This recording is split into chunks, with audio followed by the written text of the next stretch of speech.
essayist on popular culture and a documentary filmmaker. She has published a number of academic papers on gender, violence against women, and censorship in India. Srimati Arundhati Roy and Srimati Sohini Ghosh, welcome to Kerala Literature Festival 2019.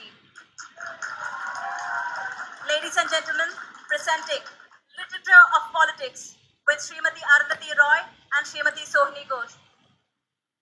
Thank you very much. I want to thank the organizers for inviting me. Can I be heard? So all of you who are here who are applauding Arundhati must be aware that she has a very big body of non-fiction work. And today we are here to talk about that. She wrote her first major essay in 1998, The End of Imagination. And after that, for 20 years, she wrote more than 50 non-fiction pieces. Most of them are long essays published in very mainstream national magazines, which sold very well, which means that a lot of people read them. And these essays covered a vast terrain of issues. They covered social and environmental justice, law, structural adjustment, privatization, neoliberal capitalism, wars on terror, wars on peace, and a range of issues. And I'm really happy here to be talking about the nonfiction for a particular reason. And the reason is that Arundhati's nonfiction has been read very widely and discussed very widely. But most of the time, and it is my opinion, that people have talked more about the content of the essays, the politics, the issues that she has written about, than the form, the style, the aesthetic properties of those essays. And therefore, I'm very happy that the title for today's discussion is Literature of Politics. And very often I found that Arundhati herself is very reluctant to talk about the literary properties of her own non-fiction writing, which I learned the hard way once when 10 years back I invited her for a discussion to my university, Jamia Millia Islamia in Delhi. And the more I tried to push her to talk about the literary qualities of her essay, the more she talked about the politics.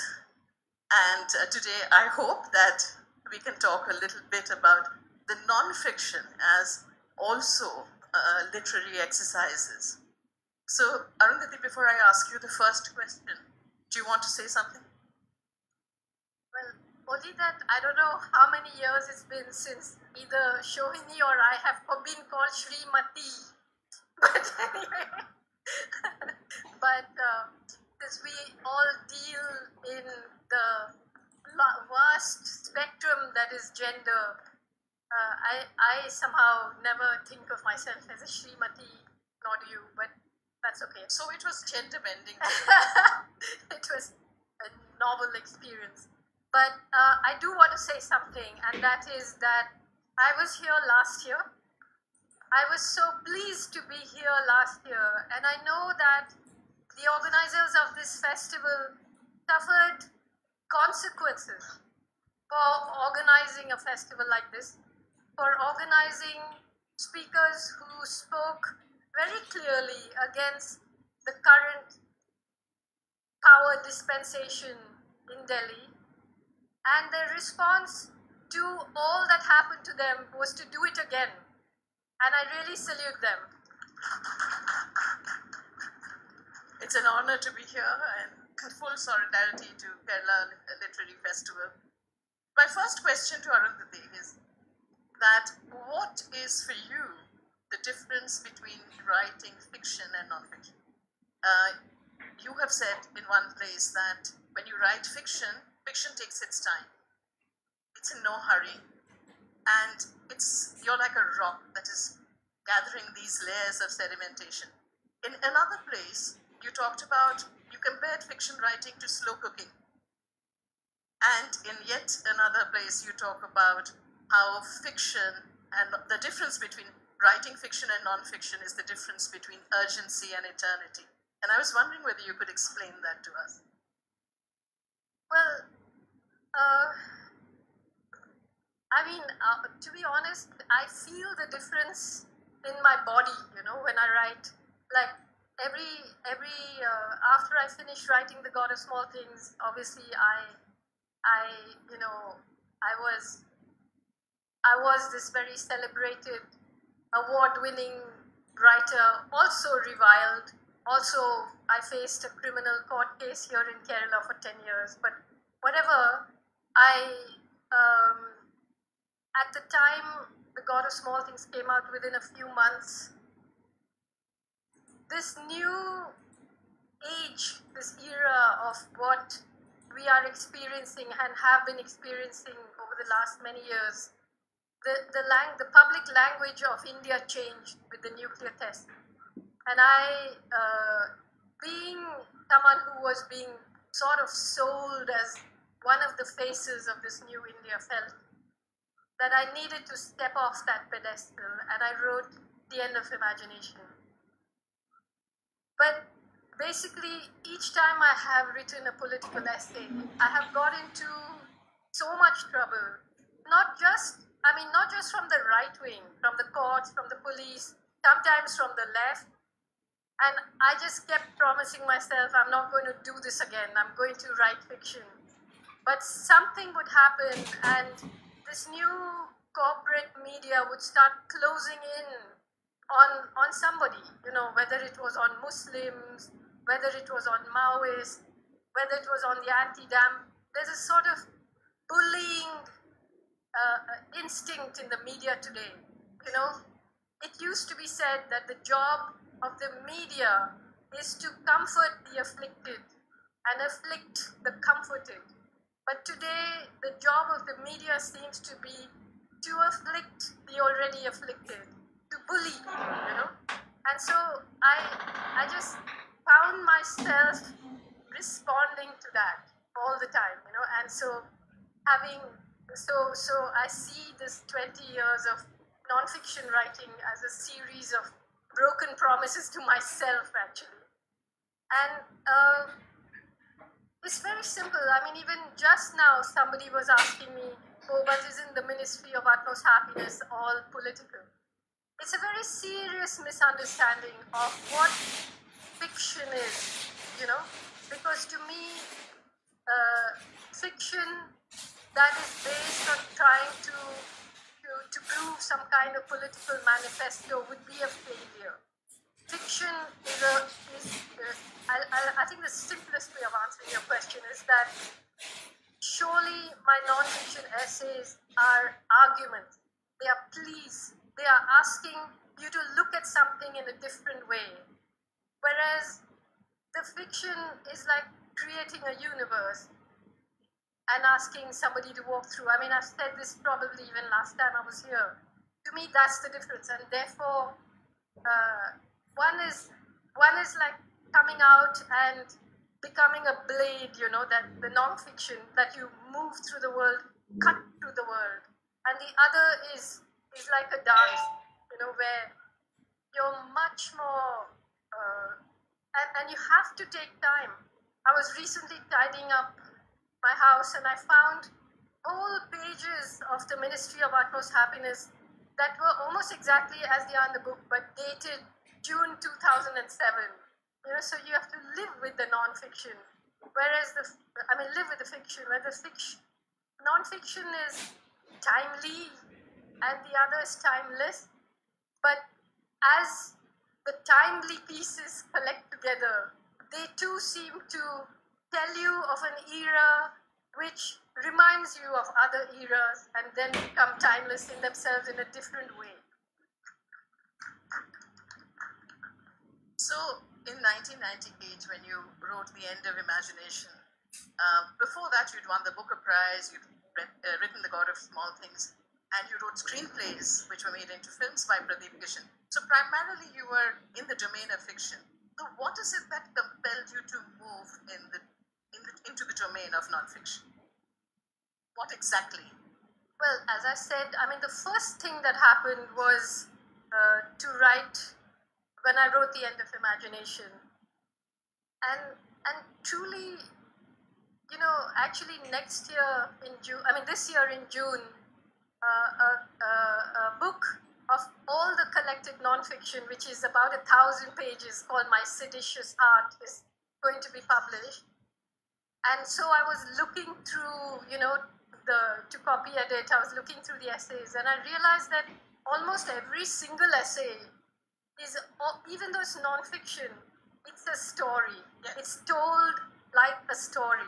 And I believe that the story is the fundamental act of human solidarity. We all belong to each other through believing in the same story. Religions believe in the same story, states believe in the same story, resistance movements believe in the same story. And so there's this instinctive thing in me in which I want to tell a story. And that story could be nonfiction too, but it's still a story, But I also was very conscious of the fact in 1997, after The God of Small Things came out, there was initially a lot of pressure on me to turn into yet another product in the market, like to turn into this very successful writer that goes from festival to festival, produces a successful or less successful book every 2 years. And I felt that I couldn't be a fiction writer unless I understood very deeply the place I live in, the people I live with. And that did not mean that I wanted to travel to places with journalistic or academic product or that view, but to be part of this huge stream of wonderful things that are happening in this country. A stream in which writers are individualists. Of course, writers look for their own language. But for me, it was important to understand this place and not to be turned into this toy, that people want you to be like a product that lives between bestseller lists and literature festival. And I just didn't want to be that person. I wanted any fiction I write only to be written if I felt that what I needed to say, I needed to turn to fiction again. So the nonfiction, I turned to it because there I felt I could fulfill that urgent impulse. I always waited for someone else to say what I wanted to be said. I waited and waited. And then my body would not be able to I'd just find myself pacing up and down like a mad person in my house, And I had to write. It was always easier to write than to not write. And, one of the interesting things is that I have often come across people who may have not agreed with everything that Arundhati wrote in her nonfiction, but they read those long essays because they thought they were wonderfully written. And I think that is what a writer brings in, that it invites the person to engage in a way that perhaps academic writing can't or journalists can't. I used to have these people writing these, enraged letters to Outlook saying, yes, just because she writes like that doesn't give her the right to have these views. Or to have so many pages. Except that, the editor made it very clear that he was giving those pages because they were also profiting from that. People were buying them and reading. I will come back to the question of the Greater Common Good, which is the second essay that you wrote.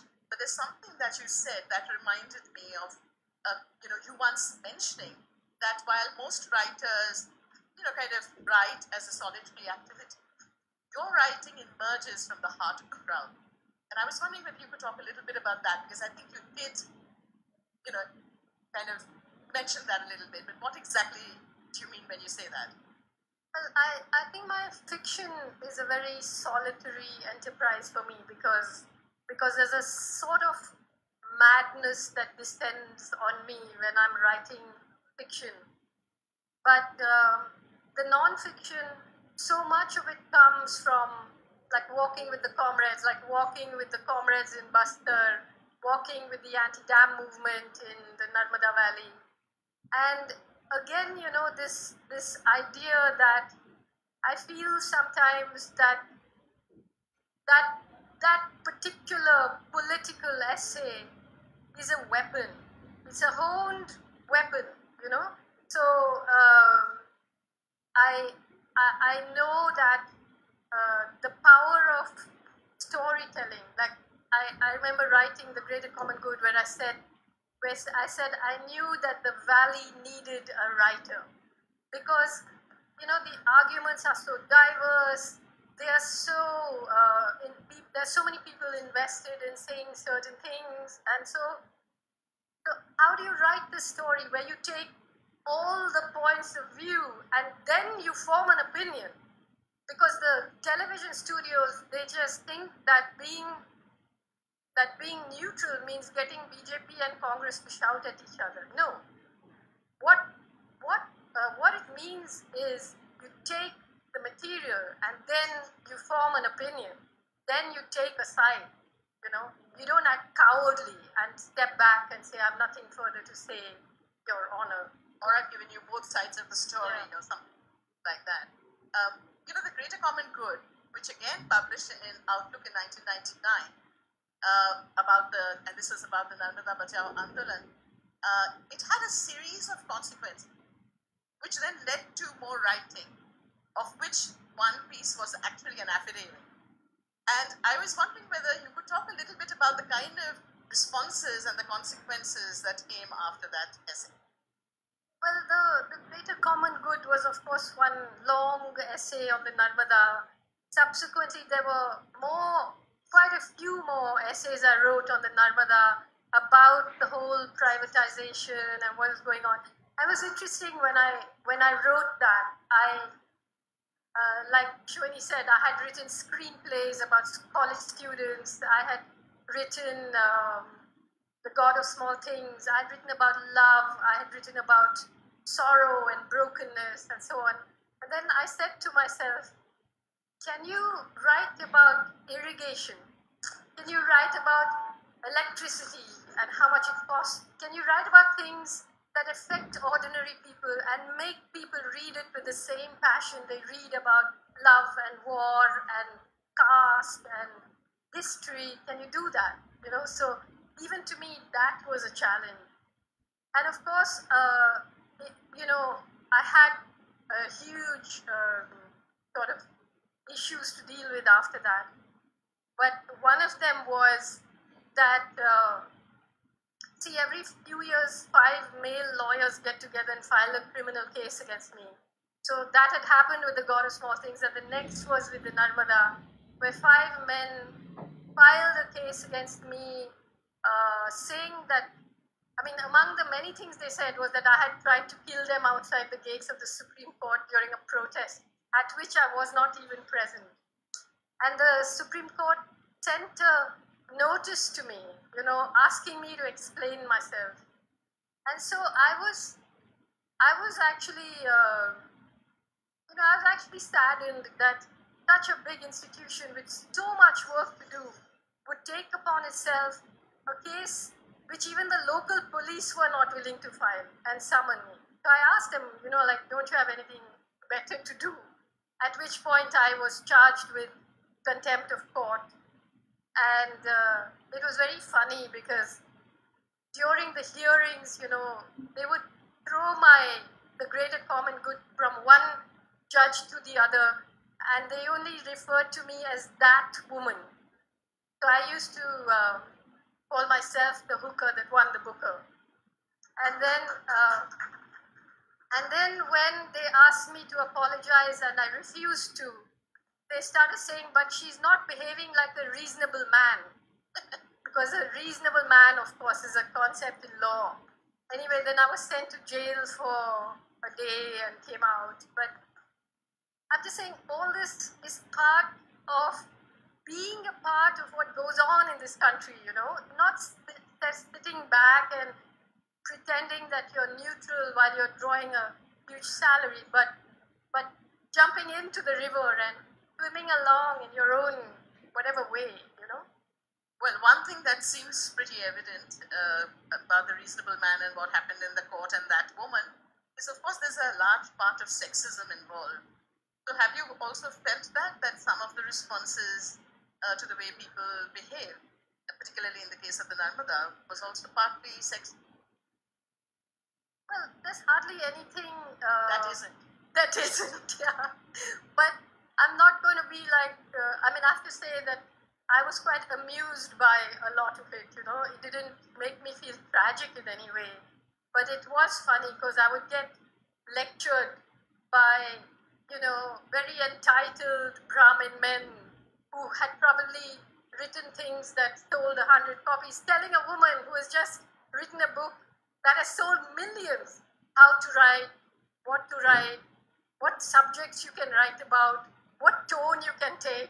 I'm like, why don't you just give me a list and tell me what I can do, what I can't do, what I can wear, how I should look, and all of that, you know.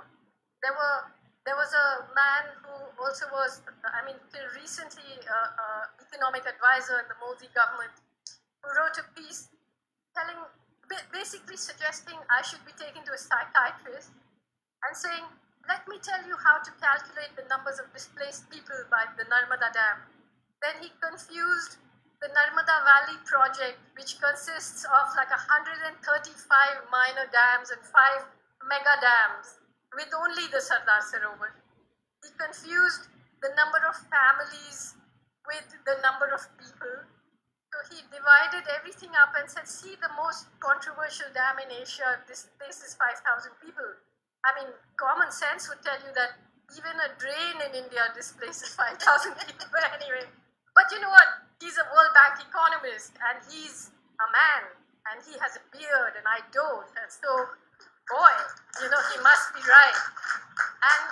And it's just, I mean, to me, like, it didn't make me angry because it's just so corny. I mean, these guys. It's amusing. It's amusing. It's funny, and I enjoyed toying with them. But you know, I don't have any tragic like oppression by them because I don't take them seriously enough to let them oppress me. So you never bothered to kind of reply to their.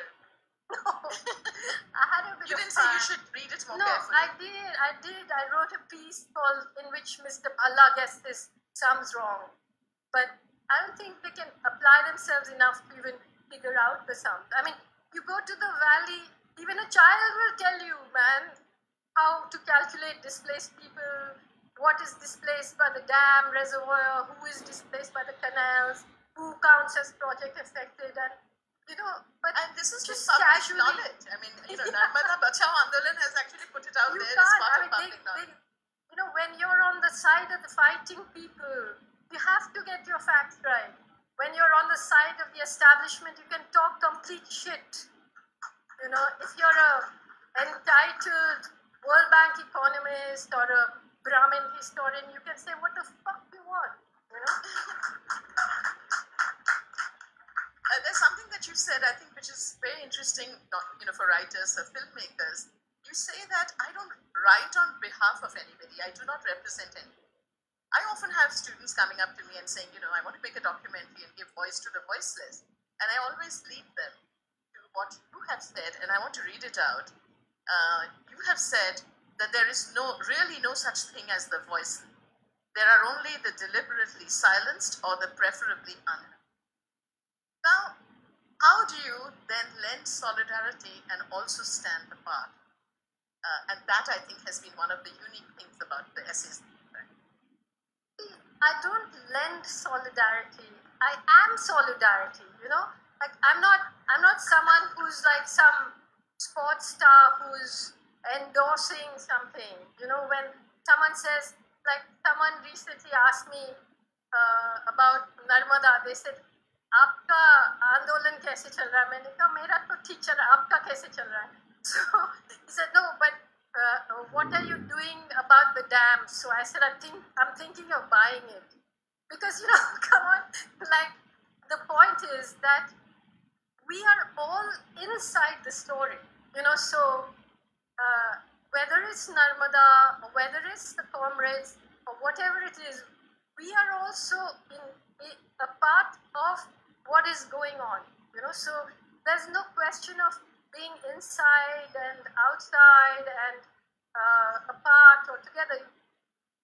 It's something that's happening in our society, so uh, one does not, I will never ever claim to represent anyone, so people ask me all the time, oh, you should stand for elections or you should be in politics. I said, do you understand what I do? My job is to annoy people, not to ask them to vote for me, like that's what writers do, you question things. You don't always take the popular position. I don't always take the popular position. I might be alone on something against everybody, but it's still a legitimate position, So we have to understand, just as you understand the difference between playing tennis and playing cricket or playing music. What does one do? It's not my job. I'm not a leader. I'm not a representative of anyone. I'm the teller of story. And in the telling of that story, I will decide where I want to be in solidarity, but I'm not the judge of anybody, and I'm not the representative of anybody. And yet, certainly, I have a position, I have views, and I'm happy to state them. Yeah. I guess what I wanted you to also talk about is that, in specific essays, how do you take that stand? Because somebody can say, I'm in solidarity, therefore I represent, and I'm giving voice to the voices. Whereas you're saying it's possible to be part of the solidarity movement, you don't have to be them. And I say that because I felt that, like, that was very powerful, for instance, in the essay that you wrote on the Parliament attack, which involved all these so-called Kashmiri masterminds and terrorists. In writing about Afzal Guru, and particularly in writing that very, very important essay, Azadi, on Kashmir. Yeah, I mean, the thing is that whether it was the Parliament attack, I mean, honestly, I don't know. Sometimes I'm a person who doesn't fully understand right at the beginning why my mind starts leaning towards something. It's just like something is leading me to something that I don't know why. And so I found myself one day taking all the court papers, like from here to there, this many court papers of the Parliament attack, and getting on a plane and going to Goa alone in the monsoon, sitting alone in a hotel and just reading them. There was a woman who was there in the hotel, and after 5 days she came and said, excuse me, are you Arundhati? I was very wary of coming and talking to you because you look like a 24-hour entertainment channel of your own. So I said, are you suggesting that I'm looking crazy? She said, yeah, sort of. But actually she was right. I was going crazy because I was reading this and I just couldn't believe what I was reading. I couldn't believe this was being played out in front of our eyes, and all of us were just swimming along with this ridiculous, absolute and complete lunatic lies, So I then came back and started to write the Afzal Guru essay. Vinod Mehta, who is no longer with us, is a man who I so love, because he was the meaning of a true liberal. And the only time he ever said to me, Arundhati, don't do this. Don't write. I said, why? He said, it's really ugly out there. It's really ugly out there. I said, yeah, but isn't that when we should be doing it? And he printed it. And his life should be made extinct, in which I kind of took apart this whole thing that had happened. Of course, the first letter to Outlook after that said, spare Afzal and hang Arundhati Roy. But the point is that whether it's that or whether it's what's going on in Kashmir, I believe I don't write from the point of view of an oppressed Kashmiri, because I'm not. I write from the point of view of someone who does not wish to digest this corrosion. I do not wish to have it fed to me every day at the breakfast table. I feel I will rot if I keep quiet. I feel all of us will rot if we start accepting certain injustices and not others. We have to look at justice as something beautiful. It's not that, if it's happening there, it's okay, but if it's happening here, it's not okay. So that's how I look at it, as something, as food. I'll eat this, I won't eat this. I'm not eating it. You're feeding it to me, you're force feeding it to me, I'm not eating it. That for my own survival I write, not for anyone else. Yes, and I think that in that essay, that whole idea that the Kashmir needs Azadi as much as India needs Kashmir, that really persuaded a lot of people, and I think that is the unique vantage that you took in that particular essay that was extremely persuasive. But given that, if you look at, taken together, if you look at all the essays that you wrote in 20 years, they kind of, are reckoning at, how democracy has functioned. And one of the, things that you have said recently is that caste has become more entrenched with democracy. I was wondering whether you could talk a little bit about that, because it then leads to my next question about the longest essay in the book, which is a book in itself, The Doctor and the Saint.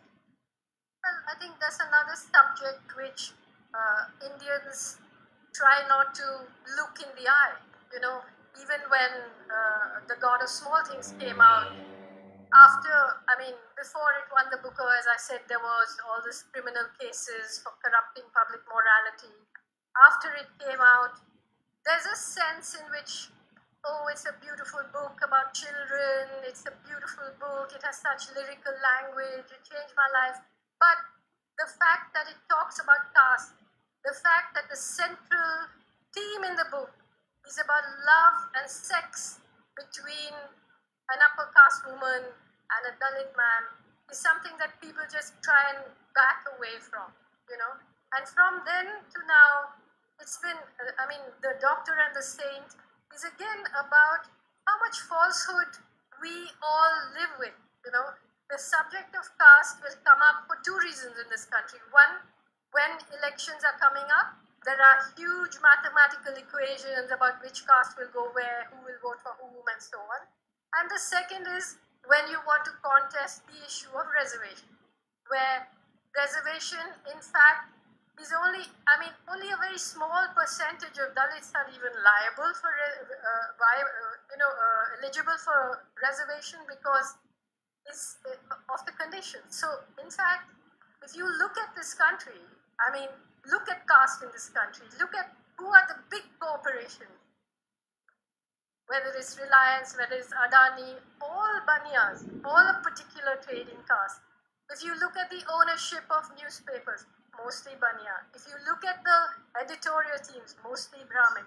If you look at who are all the municipal sweepers, 99% Dalit. So caste is there, and it's entrenched and modernized. That's what I meant. And so once again, there is so much.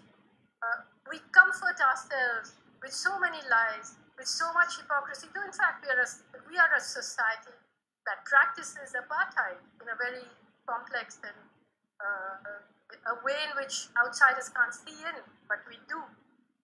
Which is why The Doctor and the Saint is such an important book, because you talk about the Ambedkar-Gandhi debate, which was relevant then, very relevant now, and what you bring to that debate is kind of looking through the lens of class and race, gender.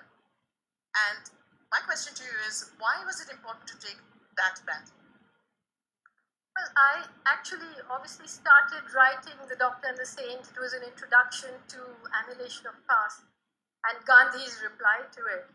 And as I started looking at that debate, I was myself appalled at what I was learning, And I started taking this view of caste, Gandhi's view of caste, back into South Africa.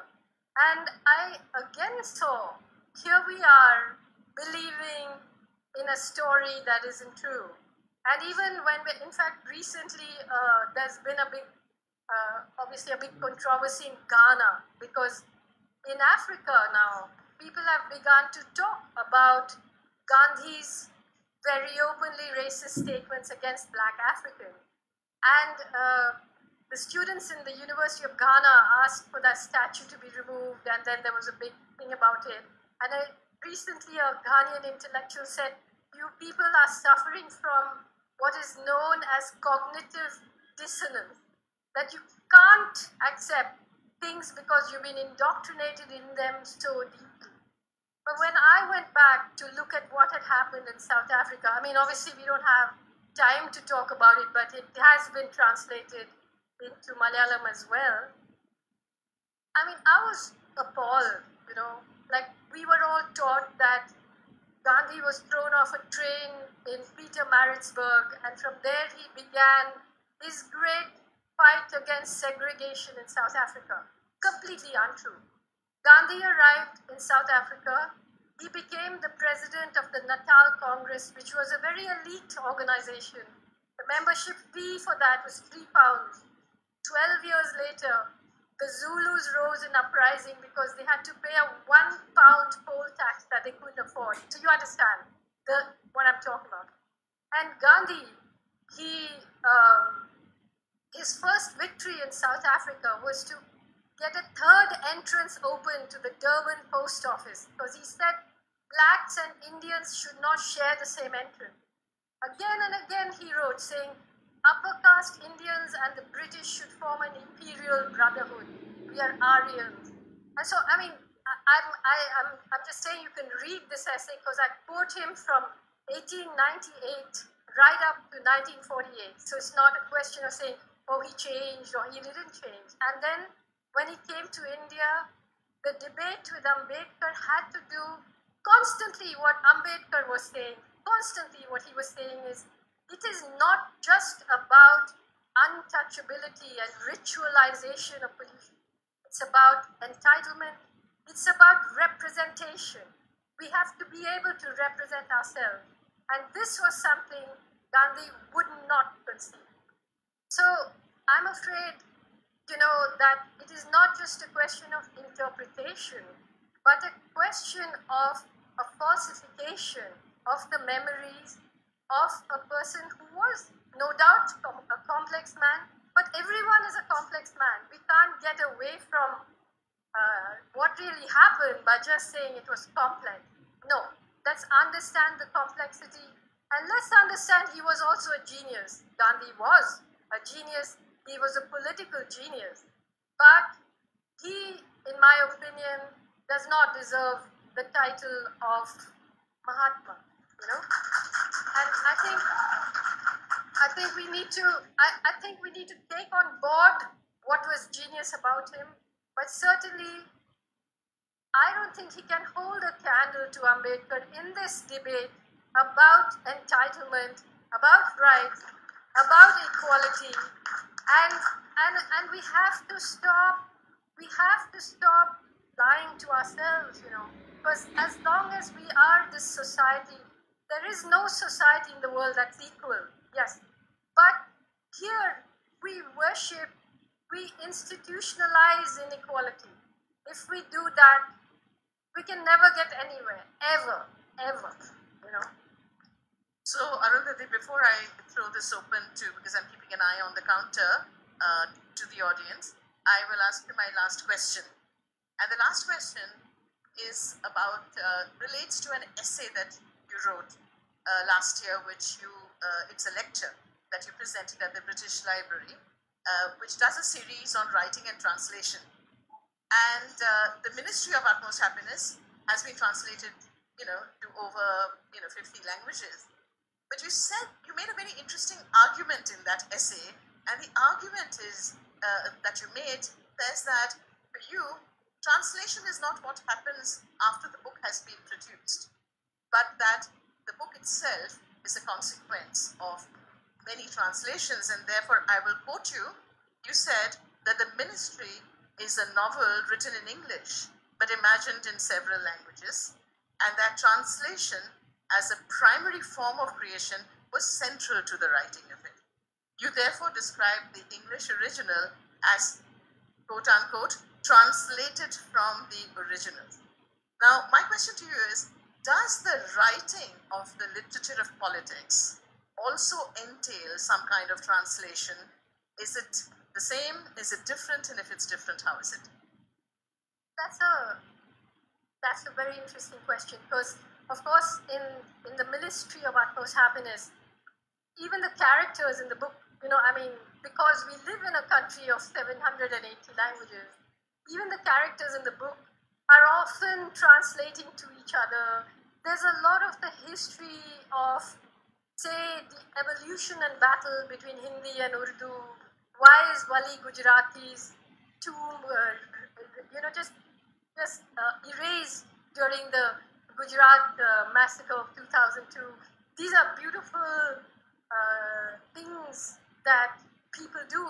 Even today people place flowers and candles in the middle of a highway, which used to be the shrine of Wali Gujarati, one of the oldest Urdu poets that we have.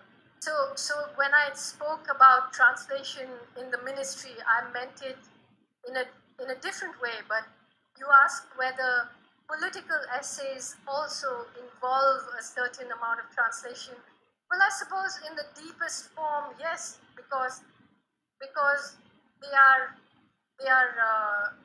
about movements, resistance, slogans, politics translated into a story, translated into a narrative in some way. So that's a very primary thing that all forms of writing obviously are translating ideas or things into words. But it's also, for me, very interesting that, in fact, before The God of Small Things was translated into any Indian language, the essays I write are translated immediately by all sorts of people. People just feel that they own them, and they are made into pamphlets. They are translated by people I don't know. They just come and present them to me. In fact, not just in India, but I remember I wrote Walking with the Comrades, and I gave it into press. I was sitting in the Outlook office till 2 in the morning, and the next night I had to leave because I had to speak in San Francisco. And at the event, people were distributing this little booklet, Walking with the Comrades, and they came and gave it to me, and at the back it said, with permission of the author. I said, are you sure? They said, yeah. I said, okay. But it's somehow owned by everyone. So what I actually love about the nonfiction is it's a reverse publishing. First it comes out in a mass market magazine. It comes out online. It gets translated by all sorts of people, and then the major publishers collect it into essays. So it's absolutely the reverse of how the publishing industry works. And I love that. Not being a Shrimati. Thanks, Arundhati. And now I think, we can invite some questions from the audience. Yes, just go ahead. Do you need a mic? Members of the audience are please requested to keep their questions as short and concise as possible. Yes, would be much appreciated. That way more people can ask questions. Go ahead. Very short question. How has the politics changed today from the time that you've written The End of Imagination? Today we have hijacking happening in politics. There's no claim to history. There's no claim to lineage. But they, come and take away things, right, from the textbooks. So how do you view this change in history? And how are we, as citizens, how are we going to put an end to this sort of imagination? Well, yeah, you're right. Now, history is fake news, right? So, the Russians have a saying, which is that the past is unpredictable. So, the history that we are told depends on who the rulers of the present are, and they'll mold history accordingly. But, when when the way I think it has changed is that I always, I've said this often, sometimes I feel embarrassed about repeating myself, but I will, that I always say that in the late 80s, early 90s, two locks were opened.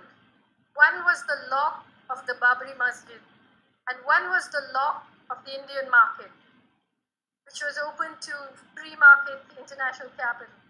And the opening of these two locks ended, it also unleashed two kinds of fundamentalism: Hindu right-wing nationalism and economic fundamentalism, neoliberal fundamentalism.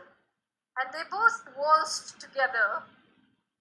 Sometimes you could think that they were enemies because one represents some medieval instinct and one is modernizing.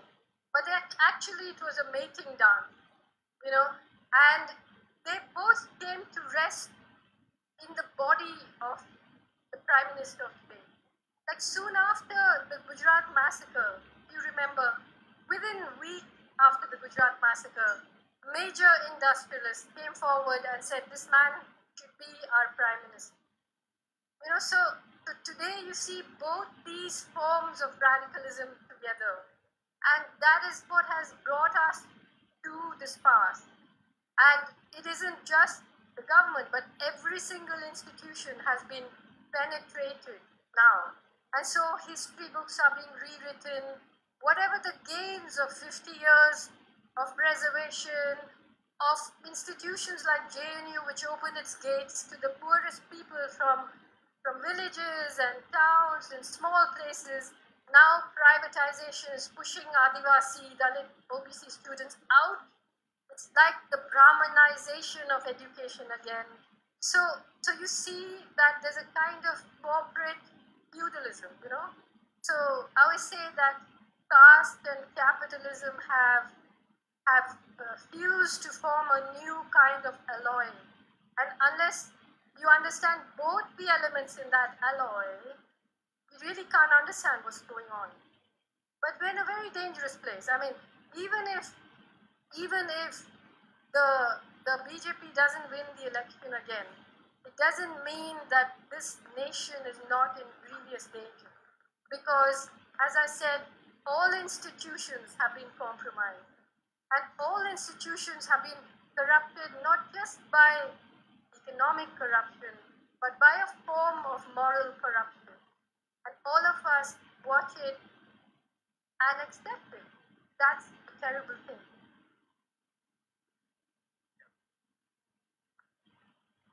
Can the mic go that far? Can somebody give him a mic? I'll come to you.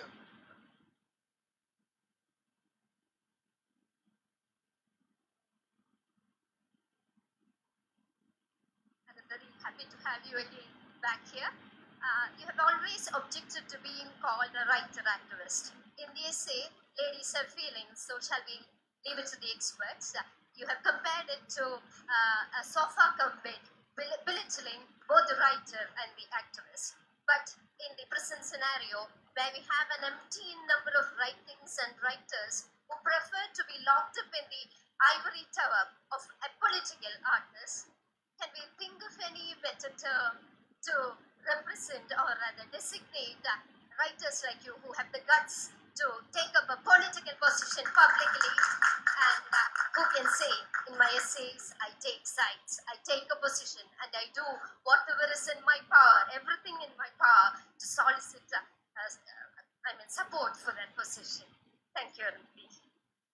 So the logic of my saying that I'm not an activist has to do with the fact I always ask people, when did this word activist get coined? It's not an old word, it's a new word.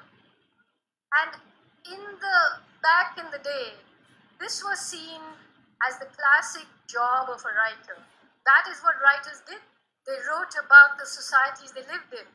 Now today, you reduce the meaning of a writer to, as I said, living between bestseller lists and literary festivals. And so when someone comes out and writes politically or writes in whatever way they like, they feel that that word is not large enough to cover that. And I disagree. I think that what activists do is very, very different from what I do. You know, Medha Patkar has lived in the Narmada all her life. She stood there and she's fought about that one thing. And that is something to be admired. But that's not what I do. You know, I am a writer in the absolute sense of the word, that I write about a variety of things. And it's not about, repeating the same thing or, keeping on getting arrested, going to jail, insisting, fighting, gathering people, going from, I don't do that. But I put forward a worldview. A worldview, each essay of mine actually updates the other, So if you read it over 20 years, it is a worldview. And it's a worldview of a writer, So my quarrel with that is just that it's the wrong use, it's the deduction of the meaning of what a writer should do. I don't have a problem. I'm not saying every writer should be political. Or they don't have to. I mean, you can spend your life writing about the private life of a goldfish. It's fine, as long as you do it well.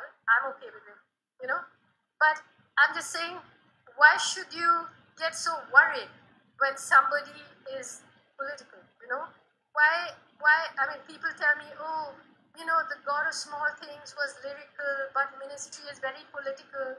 I mean, the God of Small Things was deeply political, and the ministry is widely political because it makes people uncomfortable. The God of Small Things is a lyrical book about something that everyone understands, a family. Whether it functions or doesn't function, you feel safe in that.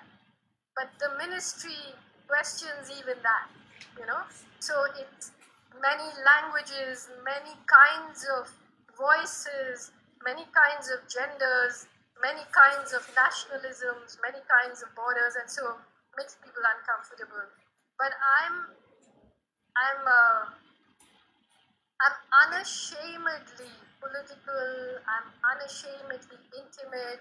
I think one should look without blinking at love, at violence, at everything, at humor, at vulgarity. Otherwise, what is a writer? You're just going to sit and do one kind of thing, Last Salam, Jai Bhim. I want to ask you about the current situation that Kerala is going through. We have a discourse about Brahminical patriarchy, about Ambedkar, about Ayyankali, all these people. I want to specifically ask you about your mother. Because Mary Roy was a woman equally important as Ayyankali. She fought for women's rights, she fought for the women in her community, and she is not being spoken about today. How do you address the legacy of Mary Roy? I am the legacy of Mary Roy.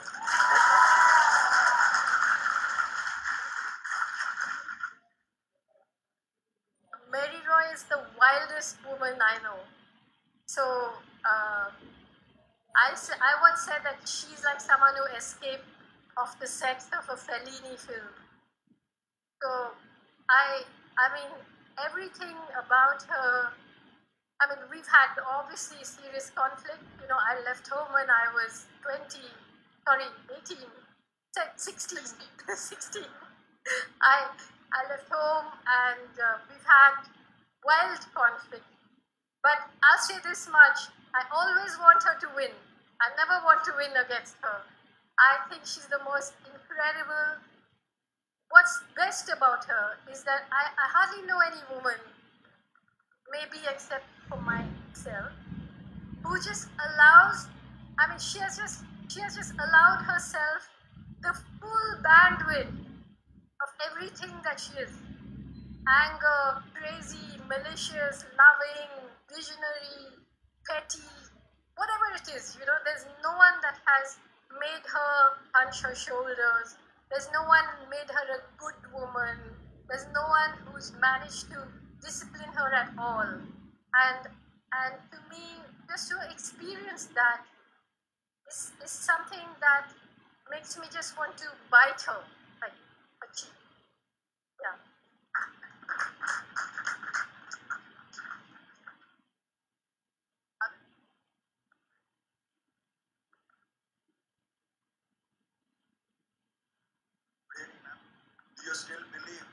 can we rebuild a better country from this point? The present scenario? Well, one of my books of essays is dedicated to those who have learned to divorce hope from reason. So, I think that if we stop believing that, we would just turn to dust, So we have to, and hope should be unreasonable. The moment you start tethering hope to reason, you become a bureaucrat. So we have to be wild artists who always believe that something unpredictable, something wonderful, something quite mad will happen. And yeah, I always believe. So I think I'm just looking at the organizers. Do we have time or have we run out of it? We have 5 minutes? Okay. Do we have time for another question? Okay. Please go ahead. Yeah. Hello, ma'am. My name is Aditya. As an author, I just want your comment on the issue of freedom of expression. It has been sabotaged for the past many years. In our country, we don't have such free press or such free culture as we have in the US. The US, in that sense, is very free. We must accept that. We don't have that kind of a freedom here. What are your views as an author? Keeping in mind what happened with Salman Rushdie and what happened with other authors. Do you believe in absolute freedom of expression, or do you think there are some concessions that could be made, keeping in mind the historical developments of a particular community? What do you believe? What are your views on the absolute freedom of expression? Well, personally, I do believe in absolute freedom of expression, although that is the utopian position. All of us know that we live. It's not just the state that censors us. Today, the censorship has been outsourced to the mob. We also censor each other. We have women are censored all the time. So these are battles that we keep having to fight, but I will not concede that we should, because the reason I believe in absolute freedom of expression is the same reason that I believe in absolute equality. It will never be achieved, but it always must be striven for, And if we start building little caveats into it, then you have to say who has the right to build those caveats, Always it will be the powerful who use that against us.